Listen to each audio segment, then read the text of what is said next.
America इनको गैर कानूनी नहीं कहता है। इन्होंने करीब 7.5 लाख भारतीय वहां पे हैं जो बिना कागज के हैं अमेरिका में, कि उनको अपनी कुर्सी से हिलने भी नहीं दिया गया। बंदूकों के साए में वो लोग आए। अमेरिका का सैनिक विमान कोलंबिया में चक्कर लगाता रहा, उन्होंने उतरने की इजाजत नहीं दी। हरियाणा सरकार ने तो कैदियों को ले जाने वाली गाड़ी भेज दी उनके लिए। मुझे लगता है कि हम कभी कहीं अमेरिका से क्या डर रहे हैं, बराबरी का रिश्ता नहीं। लेकिन जो बाइडेन के समय पे भी लोग आते रहे, हथकड़ी बेड़ी में नहीं आते।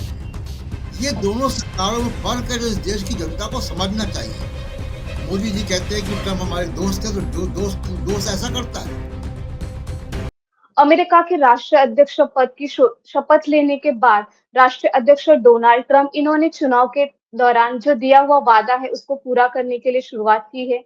उन्होंने अमेरिका में रहने वाले गैर कानूनी लोगों को 104 भारतीयों को देश से बाहर किया है। तो इसी सिलसिले में हम बात करेंगे ज्येष्ठ पत्रकार प्रशांत टंडन सर जी से। जी नमस्कार सर, तो आप इसके बारे में क्या कहना चाहेंगे? जो डोनाल्ड ट्रंप जो राष्ट्रीय अध्यक्ष है अमेरिका के, इन्होंने जो कदम उठाया है इसके बारे में आप क्या कहना चाहेंगे सर? जी, हम सबको मालूम है, पूरा देश चर्चा कर रहा है। नीलम जी, पहले तो शुक्रिया मुझे यहाँ बुलाने के लिए और अपनी बात रखने के लिए, मैक्स महाराष्ट्र का और आपका। देखिए, पूरे देश में इस बात की चर्चा है। कल संसद में भी चर्चा हुई, विदेश मंत्री का जी बयान भी आया, जो बहुत ही उम्मीदों को में के मुताबिक नहीं था। मैं इस पे चर्चा करूंगा, लेकिन पहले मोटा मोटा हम बता दें कि अमेरिका में जैसे जो आप कह रही हैं गैर कानूनी या अवैध, जो भारत के मीडिया में कहा जा रहा है, अमेरिका इनको गैर कानूनी नहीं कहता है। अमेरिका कहता है बिना दस्तावेज के अमेरिका में रह रहे लोग, बिना कागज के, अनडॉक्यूमेंटेड इमिग्रेंट्स कहता है अमेरिका का जो लीगल सिस्टम है। तो पहली बात। दूसरी बात कि उन्होंने तमाम देशों के लोगों को, डोनाल्ड ट्रंप ने अपने अपने देशों में भेजा है। कोलंबिया के लोग हैं उसमें, उसमें मैक्सिको के हैं, उसमें ग्वाटेमाला के हैं, भारत के हैं, कई और मुल्कों के हैं। अब ये समस्या ये है कि इन्होंने, भारत की समस्या पे मैं पहले बात करता हूँ। इन्होंने करीब 7.5 लाख भारतीय वहां पे हैं जो बिना कागज के हैं अमेरिका में। उसमें से 18,000 पे इमीडिएट एक्शन होना है, और उसमें से 104 लोगों को हथकड़ियां और बेड़ियां पहनाकर अमृतसर के हवाई अड्डे पर उतार दिया गया अमेरिका के सैनिक विमान के द्वारा। किसी भी देश के लिए, नीलम जी, किसी जी और मुल्क का सैनिक विमान उतरना उसके हवाई अड्डे पर, ये माना जाता है कि उसकी सार्वभौमिकता के साथ, उसकी सॉवरेनिटी के साथ खिलवाड़ है। पहली बात, हस्तक्षेप है। और दूसरी बात कि उसके नागरिकों को हथकड़ी बेड़ियों में पहनाकर भेजा गया। 40 घंटे उसको अमेरिका से भारत तक आने में लगे। जो इंटरव्यू सामने आ रहे हैं उससे जो मालूम पड़ रहा है कि उनको अपनी कुर्सी से हिलने भी नहीं दिया गया। बंदूकों के साए में वो लोग आए। वहां पे जब वो रह रहे थे तो उनको खाने में बहुत अच्छी व्यवस्था नहीं थी, सोने को नहीं था। बहुत अमानवीय स्थिति में वो लोग वहां रहे हैं, डिटेंशन में। उसके बाद वो हथकड़ी बेड़ी में यहाँ पे आए हैं। अब आपने चर्चा की कि कोलंबिया के राष्ट्रपति गुस्तावो पेट्रो की। गुस्तावो जी पेट्रो, जो उन्होंने क्या किया और भारत ने क्या किया। अमेरिका का सैनिक विमान कोलंबिया में चक्कर लगाता रहा, उन्होंने उतरने की इजाजत नहीं दी, वो वापस चला गया।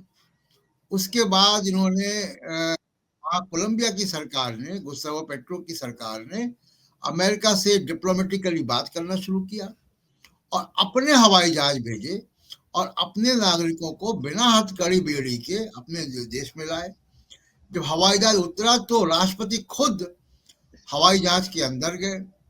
उन्होंने अपने देश के लोगों को संबोधित किया वहां पे, और ये कहा कि आप लोग अपनी मातृभूमि में वापस आए हैं, आप अपराधी नहीं हैं, आपके साथ अच्छा व्यवहार होगा, और आपकी जो मुश्किलें हैं, आर्थिक मुश्किलें, उसमें हम लोग मदद करेंगे। तो सबसे, और आप आजाद हैं। ये सबसे बड़ी बात है कि किसी एक राष्ट्रपति, प्रधानमंत्री अपने देश के नागरिकों को कैसा ट्रीट करता है, कैसा उसके साथ बर्ताव करता है।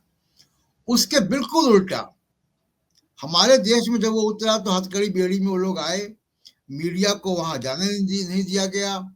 अब वो इंटरव्यूज दे रहे हैं तो बातें सामने आ रही हैं, और हमारे देश का कोई वहां पे हरियाणा सरकार के भी अलग अलग राज्यों के थे, उसमें 33 लोग गुजरात के हैं, कुछ हरियाणा के हैं, कुछ पंजाब के थे।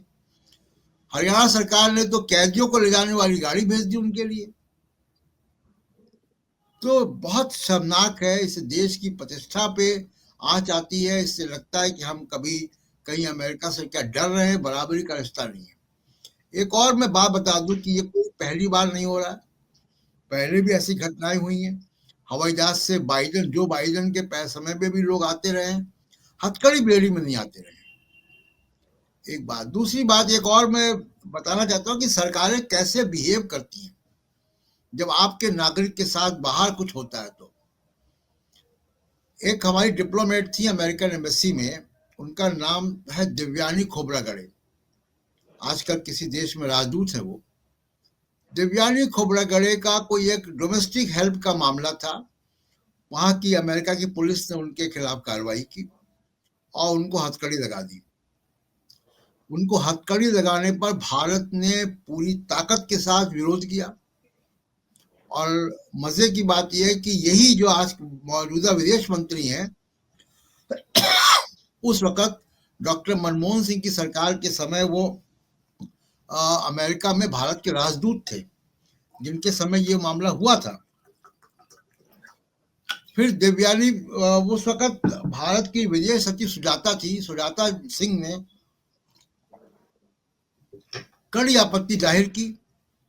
अमेरिका के राजदूत को तलब किया विदेश मंत्रालय में, उनसे सवाल जवाब किए। उस वक्त के विदेश मंत्री जॉन केरी थे, उन्होंने माफी मांगी, और भारत ने जो दिल्ली में दूतावास है अमेरिका का, वहां पुलिस की बैरिकेडिंग हटा दी, उनके खाने पीने के सामानों पर ड्यूटी बढ़ा दी। एक स्पष्ट संदेश भारत ने दे दिया कि हमारे नागरिक को, हमारे अधिकारी को अगर आप हथकड़ी पहनाएंगे तो हम जवाब देंगे, हम उसको बर्दाश्त नहीं कर रहे। ये दोनों सरकारों में फर्क है जो इस देश की जनता को समझना चाहिए। मोदी जी कहते हैं कि ट्रम्प हमारे दोस्त है, तो जो दोस्त ऐसा करता है। तो पहली बात। दूसरी एक इम्पोर्टेंट बात यह है कि नीलम जी की वो अपराधी अगर होंगे भी तो अमेरिका के कानून में अपराधी हैं। जब तक वो अमेरिका की जमीन में थे, अमेरिका को अधिकार है कि जो भी करे, लेकिन वो अगर हमारे नागरिक हैं तो हमारे कानून के हिसाब से उन्होंने कोई अपराध नहीं किया है, हमारे देश में अपराधी नहीं है। आप इस बात को याद कीजिए कि एक वहां पे खालिस्तानी चरमपंथी अमेरिका में रहता है, वो अमेरिकी नागरिक है, वो अमेरिका का मूल निवासी भी नहीं है, भारतीय है, वो भारत का मूल निवासी है, और वो खालिस्तानी चरमपंथी है। उसको वहां पे मारने की साजिश होती है, और अमेरिका किस तरीके से उस पर रिएक्ट करता है, किस तरीके से उसकी प्रतिक्रिया आती है, भारत सरकार पे वो लांछन लगाता है, भारत सरकार की एजेंसियों पे आरोप लगाता है, वो मुकदमा वहां चल रहा है। तो इस फर्क को भारत को समझना चाहिए कि अमेरिका अपने नागरिकों के साथ क्या करता है और हम अपने नागरिकों के साथ क्या कर रहे हैं, और कैसे कोलंबिया ने या मेक्सिको ने अपने नागरिकों के, अपने देश की प्रतिष्ठा को बचाने के लिए क्या किया है। जी नीरज जी, तो कोलंबिया के जो राष्ट्रपति है गुस्ताको पेट्रो, उन्होंने जो किया है वो भारत क्यों नहीं कर पा रहा है? हाँ, ये देखिए, सरकारों का अलग अलग सरकारों का नजरिया होता है, और सरकारों को जी, सख्ती से पेश आना चाहिए। देश की प्रतिष्ठा के आगे कुछ भी नहीं है, और ये मोदी साहब की व्यक्तिगत चॉइस रही होगी। उनको 12 तारीख को अमेरिका जाना है, 13 को उनकी मुलाकात है डोनाल्ड ट्रंप से। मोदी जी के अलावा अगर कोई और प्रधानमंत्री होता, किसी और की सरकार होती, तो मैं समझता हूँ कि इतना जी, दबाव बनता कि उसको ये यात्रा स्थगित करनी पड़ती। लेकिन मोदी जी जा रहे हैं। मोदी जी के साथ दो चार दिक्कतें हैं। दिक्कतें ये हैं कि एक तो गौतम अडानी के मुकदमे वहां पे हैं, अभी कुछ दिन जी, पहले ही डाउ जोन्स ने गौतम अडानी के शेयरों की खरीद बिक्री पर वहां पे रोक लगा दी थी। तो और उनके खिलाफ वहां पे क्रिमिनल चार्जेस भी हैं। तो एक तो गौतम अडानी की वजह से भी मोदी साहब को दबाव है। दूसरा ये कि मोदी साहब को लगता है ऐसा कि इससे संबंध खराब होंगे। देखिए, भारत और अमेरिका के संबंध मल्टी लेयर्ड है। जितनी हमको जरूरत है अमेरिका की, अमेरिका को भी उतनी जरूरत है। आज की तारीख में भारत का मिडिल क्लास यूरोप के बराबर है, उसके पास खरीदने की क्षमता है। भारत दुनिया में सबसे बड़ा बाजार है। आप जी, देखिए कि जितने फेसबुक हो, चाहे वो ट्विटर हो, चाहे वो गूगल हो, जितनी अमेरिकन कंपनीज है, माइक्रोसॉफ्ट हो, उन सब के उत्पाद सबसे ज्यादा भारत में बिकते हैं। सबसे ज्यादा पैसे वो भारत से कमाते हैं। फेसबुक अमेरिकन कंपनी है, अमेरिका से दुगना लॉगिन भारत में है। तो भारत को वो इग्नोर नहीं कर सकती। इस ताकत को सरकार को पहचानना चाहिए। कल विदेश मंत्री जी ने पार्लियामेंट में जो बयान दिया वो बहुत ही दुखद बयान है, बहुत अफसोसनाक बयान है कि उन्होंने एक्सेप्ट किया कि उनसे बातचीत करके इन भारतीय लोगों को लाया गया है। पहली बात। दूसरी बात ये कि उन्होंने कहा कि महिलाओं को हैंडकफ नहीं किया गया था, महिलाओं को हथकड़ी नहीं लगाई गई थी। लेकिन जो महिला उस हवाई जहाज से लौटी हैं, उन्होंने इंटरव्यू दिए मीडिया को और बताया है कि उनको भी पेट में जंजीरें थी, उनके पैर में जंजीरें थी, उनको हाथ में हथकड़ी थी। तो सरकार इसमें क्यों इतना झुक रही है, क्या कारण है, ये सरकार जाने। लेकिन भारत की बहुत बड़ी एक सॉफ्ट पावर है। भारत अपने आप में एक महाशक्ति है, दुनिया की तीसरी आर्थिक पावर है दुनिया में, और एक बड़ा बाजार है। भारत को कोई पश्चिमी देश, अमेरिका, ट्रंप या कोई भी पश्चिमी देश इग्नोर नहीं कर सकता। इस ताकत को भारत सरकार को पहचानना चाहिए। और आज अगर मोदी साहब ट्रंप के खिलाफ कुछ करेंगे, अमेरिका के खिलाफ कुछ करेंगे, तो पूरा देश उनके साथ खड़ा होगा। पार्लियामेंट खड़ी होगी, विपक्षी नेता खड़े होंगे। जो विपक्षी नेता आज धरना प्रदर्शन कर रहे हैं, वो उनके साथ खड़े होंगे। लेकिन मोदी साहब इस ताकत को पहचान नहीं रहे हैं। जी जी। तो जैसे कि आपने कहा अमेरिका और भारत के संबंध बहुत अच्छे हैं। तो डोनाल्ड ट्रम्प जी ने जो अभी भारतीयों के साथ व्यवहार किया है, तो इस व्यवहार के क्या मायने रखते हैं? उन्होंने ये भारतीयों के साथ इस कदर जो किया है, वो कितना सही है? इसमें इसके बारे में क्या कहना चाहेंगे? देखिए, वो डोनाल्ड ट्रंप की अपनी जो घरेलू राजनीति है, उसमें जी, वो बड़े बड़े वादे करके आए हैं। और जी, वो उनके वादों में एक बड़ा वादा अमेरिका फर्स्ट का है, make America great again, MAGA। और उसके तहत वो वहां पे रहने वाले तमाम सारे इमिग्रेंट्स को अमेरिका से भगाना चाहते हैं। अब ये डोनाल्ड ट्रंप की नासमझी है। अमेरिका, जिस अमेरिका को आज हम जानते हैं, जो इतनी आर्थिक उन्नति पे है, टेक्नोलॉजिकल उन्नति पे है, उस अमेरिका को इन्हीं अप्रवासी अमेरिकियों ने बनाया है, चाहे वो किसी भी देश के हो। भारतीयों का बहुत बड़ा रोल है। गूगल, माइक्रोसॉफ्ट, ट्विटर, कौन सी ऐसी बड़ी कंपनी जिसमें कि टॉप लेवल पे भारतीय अधिकारी नहीं पहुंचे हैं या भारतीय इंजीनियर नहीं पहुंचे हैं? वहां के टॉप डॉक्टर्स भारत के हैं। अमेरिका में बहुत बड़ा रोल, कंट्रीब्यूशन भारतीय मूल के लोगों का है। अभी प्रेसिडेंट की कैंडिडेट भी भारतीय मूल की थी। अभी जो अमेरिका के उपराष्ट्रपति, उनकी पत्नी भारतीय मूल की हैं। तो भारत का बहुत बड़ा रोल है अमेरिका में। और अमेरिका की इकोनॉमी में ये जो जिसको कहा जा रहा है इमिग्रेंट्स, इलीगल इमिग्रेंट्स या undocumented immigrants, Neelam ji, $800 billion का टैक्स देते हैं ये लोग।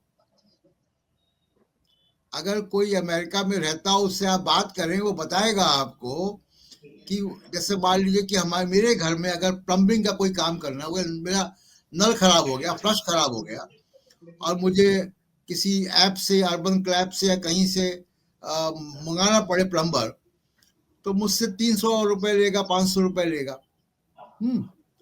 अब आप सोचिए, अमेरिका में यही होता है, अगर समस्या आएगी और उसको किसी सर्विस कंपनी से बुलाना पड़े प्लम्बर, वो प्लम्बर उससे $100 लेगा एक नल ठीक करने का। लेकिन वहीं पे कोई जो मैक्सिकन होगा, कोई इंडियन होगा, वो यही काम $20 में कर देगा। तो अमेरिका की इकोनॉमी ये लोग चलाते हैं। और अमेरिका के कानूनों की एक खूबसूरती भी है कि वहाँ पे जो ये जो अनडॉक्यूमेंटेड इमिग्रेंट्स हैं, जिसको यहाँ पे भारत में इलीगल इमिग्रेंट्स कहा जा रहा है, उनका वहाँ पे ड्राइविंग लाइसेंस बनता है, वो बैंक अकाउंट खोल सकते हैं, वो उनका उनका जॉब परमिट बनता है, वो नौकरी भी कर सकते हैं। सरकारी नौकरी नहीं कर सकते, लेकिन नौकरियां कर सकते हैं, प्राइवेट सेक्टर में अपने काम धंधे कर सकते हैं बड़ी संख्या में। मैं एक फिगर और आपको बता दूं, जो अमेरिका के अंदर अगर अगर डोनाल्ड ट्रंप इसमें बहुत आगे जाते हैं तो अमेरिका के अंदर बहुत बड़ी लेबर क्राइसिस खड़ी हो जाएगी। अमेरिका में ज्यादातर जो फार्मिंग है, खेती किसानी, वहां पे वो मैकेनाइज है। अब उस मैकेनाइज खेती किसानी में भी लगभग 25 लाख खेतिहर मजदूर हैं, खेती कृषि मजदूर हैं वहां पे। उन कृषि मजदूर, उन 25 लाख कृषि मजदूरों में 15 लाख ये इलीगल इमिग्रेंट्स हैं। ये चले गए वहां से तो वहां की खेती नहीं होगी, वहां कंस्ट्रक्शन के काम में, वहां के तमाम सारे कामों में, रेस्टोरेंट्स में, दुकानों में यही लोग हैं, क्योंकि सस्ते में मिल जाते हैं, कम तनख्वाह पे ये काम करने को राजी हो जाते हैं। जी, इसलिए अमेरिका की इकोनॉमी में और टैक्स देते हैं। इन लोगों का टैक्स मैंने बताया कि $800 बिलियन का टैक्स देते हैं सालाना। तो ये अमेरिका की इकोनॉमी को चला रहे हैं लोग। तो डोनाल्ड ट्रंप की ये नीतियां बहुत कामयाब नहीं होंगी। जल्दबाजी में क्यों है, एक सवाल आता है कि अमेरिका इतना जल्दबाजी में क्यों है कि रोज आप देखती होंगी कि डोनाल्ड ट्रंप 15 जी, जी, कैमरे बढ़ाते हैं, रोज नया नया एग्जीक्यूटिव ऑर्डर वो कर रहे हैं, चाहे वो इमिग्रेंट्स का हो, चाहे वो दीवार बनाने का हो, चाहे तमाम और चीजें भी। अभी उन्होंने एग्जीक्यूटिव ऑर्डर जो है वो गाजा के लिए भी कर दिया, अभी नेतन्याहू वहां गए हुए थे। ये क्यों करना चाह रहे हैं? देखिए, डोनाल्ड ट्रंप आए तो 4 साल के लिए हैं, लेकिन उनके पास 1 साल ही है केवल इम्प्लीमेंट करने के लिए। अगले साल वहां पे सीनेट का, कांग्रेस के, जैसे हमारे यहाँ राज्यसभा के हर 2 साल बाद चुनाव होते, वहां पे जी, जी, वहां की जो लोकसभा है, हाउस ऑफ कॉमन्स, और और जो वहां की सीनेट है, राज्यसभा जैसे हमारे यहाँ है, उसके चुनाव हर 2 साल में होते, 1/3 के। तो अगले साल चुनाव होंगे और काफी संभावना है कि ट्रंप साहब की दोनों सदनों में बहुमत ना रह पाए। इसलिए बहुत जल्दबाजी में है वो कि सब काम अभी से कर देना चाहते हैं। जी, जी। जी। तो मोदी जी कहते हैं कि हम विश्व गुरु हैं, ठीक है? तो भारतीयों के प्रति जो अमेरिका में किया गया कि 104 लोगों को हाथों और पैरों में हथकड़ियां बांधकर भेजा गया, तो इस दृश्य का मतलब क्या है? अब ये कैसे विश्व गुरु, अगर आपके नागरिकों को कोई हथकड़ी बेड़ी पहना के भेज दे रहा है, जी, तो ये तो केवल एक खोखला नारा है। और तमाम बातें मोदी साहब करते थे कि लाल आंखें दिखाएंगे चाइना को, कहाँ दिखाई चाइना को लाल आंखें? आज आपके बाजार में चाइना का पूरा आधिपत्य है। आपका मोबाइल फोन हो, चाहे वो आपके घरेलू सामान हो, आप देख लीजिए चाइना से कितना आता है। और पूरा बाजार चाइना ने यहाँ पे नष्ट कर दिया है। हमारे उद्योग धंधे नष्ट कर दिए हैं। जो छोटा उद्योग था वो चाइना ने नष्ट कर दिया। हथकरघा उद्योग पूरा नष्ट हो गया चाइना की वजह से। तो विश्व गुरु बनने के लिए सबसे पहले कि आपको आर्थिक उन्नति जो है वो लानी पड़ेगी, उसके बराबर की। दूसरी बात है कि आप आर्थिक तौर पे बड़े हों या छोटे हों, आप अमीर हों या गरीब हों, अगर आत्मसम्मान अगर आपके अंदर नहीं है तो फिर जीवन ही बेकार है। ये जो ग्वाटेमाला है, कोलंबिया है, मेक्सिको है, मेक्सिको के प्रधानमंत्री का भी बहुत सख्त बयान आया है। उन्होंने अभी तक, मेक्सिको छोटा सा देश है और अमेरिका का कुछ भी नहीं है आर्थिक तौर पे अगर आप देखें तो। कोलंबिया कुछ भी नहीं है, लेकिन मैक्सिको की प्रधानमंत्री ने एक स्टैंड लिया और अभी तक मैक्सिको के किसी भी व्यक्ति को भेज नहीं पाया अमेरिका। क्यों? क्योंकि मैक्सिकन प्राइम मिनिस्टर ने उनको लेने से मना कर दिया। कोलंबियन प्रधानमंत्री ने अभी कल ही एक लगभग 800 मिलियन डॉलर का कॉन्ट्रैक्ट अमेरिका के साथ, जो तेल के कुएं का कॉन्ट्रैक्ट था, फ्रैकिंग ड्रिलिंग का, रद्द कर दिया अमेरिकन कंपनी के साथ। तो अमीर गरीब देश का मामला नहीं है, मामला ये कि आप स्वाभिमानी हैं कि नहीं, आपको अपने देश की सॉवरेनिटी प्यारी है कि नहीं, आप अपने भारत के संविधान का कितना सम्मान करते हैं। तो सबसे बड़ी बात यह है, भारत का संविधान क्या कहता है? भारत का संविधान का प्रस्तावना अगर आप पढ़िए, बहुत जोर देता है वो व्यक्ति की गरिमा पर, डिग्निटी ऑफ इंडिविजुअल। ये डिग्निटी ऑफ इंडिविजुअल है कि हमारे देश के लोग हथकड़ी और बेड़ियों में लाए जा रहे हैं, 40 घंटे का सफर तय करके, उस जहाज में उनको बाथरूम तक जाने को नहीं दिया गया, टॉयलेट तक इस्तेमाल करने को नहीं दिया गया, और टॉयलेट तक जाएंगे भी कैसे? बेड़ियां पड़ी हैं तो कोई कैसे चल सकता है? आप देखिए उनके जो वीडियो आए हैं कितने शर्मनाक हैं वो। जी जी, तो टंडन सर, जैसे कि कोलंबिया के राष्ट्रपति ने जो स्वाभिमान दिखाया है, तो भारत को क्या दिक्कत है ऐसा स्वाभिमान दिखाने के लिए? ये कमजोरी है, और जी, ये भारत की कमजोरी नहीं है, भारत सरकार में बैठे हुए लोगों की कमजोरी है। और ये कमजोरी कोई वजह नहीं, जैसे मैंने कहा कि भारत के पास बहुत बड़ी शक्ति है। भारत अगर उनको आंख दिखाएगा तो वो काबू में आएंगे। अभी मैंने आपको एग्जांपल दिया कि देवयानी खोबरागड़े के मामले पे जब जी, भारत ने सख्त एक्शन लिए, तो अमेरिका के विदेश मंत्री ने माफी मांगी थी टेलीविजन के कैमरे में आके।